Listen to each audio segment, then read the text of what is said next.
Hello friends, last video में मैंने आपको सिखाया था डेसिमल टू ऑक्टल। अब है डेसिमल टू हेक्साडेसिमल। डेसिमल का बेस 10 और हेक्साडेसिमल का बेस 16 होता है। तो आप जानते ही हो कि हेक्साडेसिमल में 0 to 9, पहले तो 0 to 9 का इंक्लूड होता है और आगे के जो 6 डिजिट्स है उसे 10 इज इक्वल टू ए रखेंगे, 11 is equal to B, 12 is equal to C, 13 is equal to D, 14 is equal to E और last 15 is equal to F। Okay, तो इसमें 0 to 9 और A to F का include होता है और हम 16 इसीलिए नहीं लिखेंगे क्योंकि 16 डिजिट्स हो गए। 0 to 15 ऐसे 16 डिजिट्स हो गए क्योंकि इसमें 0 भी इंक्लूड किया हुआ है। ठीक है, तो अब है हमारा डेसिमल टू हेक्साडेसिमल। तो इसे भी ऐसे ही करना है जैसे कि हम 8 को 8 से डिवाइड करते थे, कोई भी डिजिट्स को 8 से डिवाइड करते थे। अब हमें कोई भी डिजिट्स को 16 से डिवाइड करना है और उसे आंसर में लिखना है। तो हमारा फर्स्ट क्वेश्चन है, वही है रकम 234 को हमें हेक्साडेसिमल में कन्वर्ट करना है।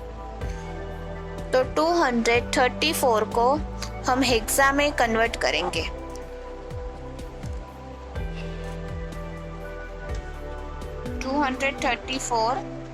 अपॉन 16, तो उसका आंसर क्या आएगा? 14.625 आंसर आएगा। तो हमें सिर्फ 16 इंटू 14 ही करना है क्योंकि वो पॉइंट में आंसर आ रहा है। 16 इंटू 14 तो कितना आएगा? 16 इंटू 14 224 आएगा। तो 224 आएगा। तो इन दोनों के बीच में डिस्टेंस क्या है? 10 डिजिट्स का डिस्टेंस है। तो 16 इंटू 14 तो डिस्टेंस क्या होगा? 16 इंटू 14 कितना होगा? 224। तो ठीक है, तो इसका डिस्टेंस है 10, तो शेष बचा 10। अब 14 को 16 से डिवाइड करना है तो वो तो होगा नहीं, तो हमें फिर से 16 और यहाँ पे नीचे 0 लिखना है। 16 इंटू 0 कितना होगा? 0 होगा, क्योंकि मल्टीप्लिकेशन में दोनों में से कोई भी डिजिट जो 0 होते हैं तो उसका आंसर 0 ही आता है। तो 16 इंटू 0 कितना आएगा? 0 आएगा। तो शेष क्या बचा? 14 बचा। अब हमें ऊपर देखो, 10 को हमने क्या रखा है? A। तो 10 इज इक्वल टू A और 14 इज इक्वल टू E। तो ये है E। तो इसे भी हमें नीचे से ऊपर लिखना है। तो इसका आंसर क्या होगा? 234 base 10 is equal to, answer होगा E और A और इसका बेस है 16। नेक्स्ट सेकेंड सम 0.3506 उसका base 10 is equal to hexadecimal का बेस 16। तो हमें इसे 16 से मल्टीप्लिकेशन करना है। 0.3506 इंटू 16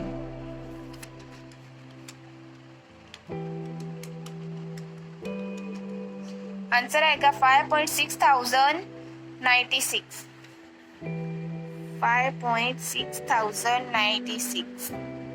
अब नेक्स्ट है, 5 नहीं लेना है हमें। 0.6096 into 16 is equal to,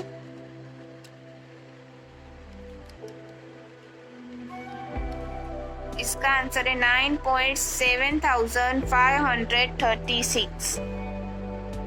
next 0.7536 into 16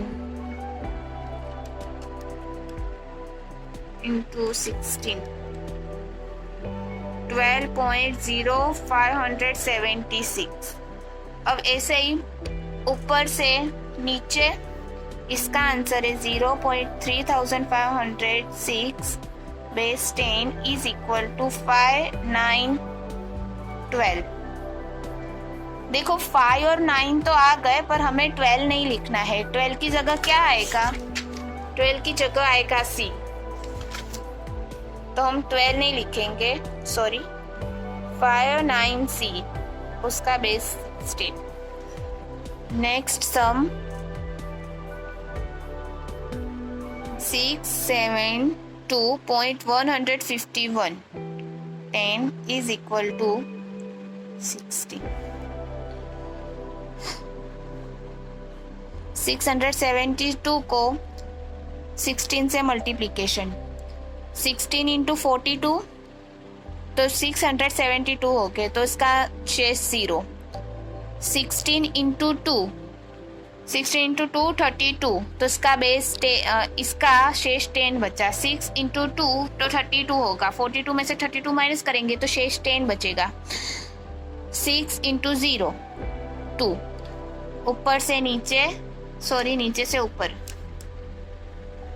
अब पॉइंट के बाद के digit 0.151 into 16 is equal to 2.416। Next 0.416 into 16 is equal to 6.656। 0.656 into 16 is equal to 10.496। यहाँ से हमें ऊपर से नीचे से ऊपर लेना है। अब इसका आंसर आएगा 672.151 बेस 10 इज इक्वल टू 2। 10 की जगह पे हमें लेना है ए 0 पॉइंट, इसका आंसर क्या है 2, तो 2। इसका आंसर है 6 और इसका आंसर पॉइंट के पहले का digit 10 is equal to A.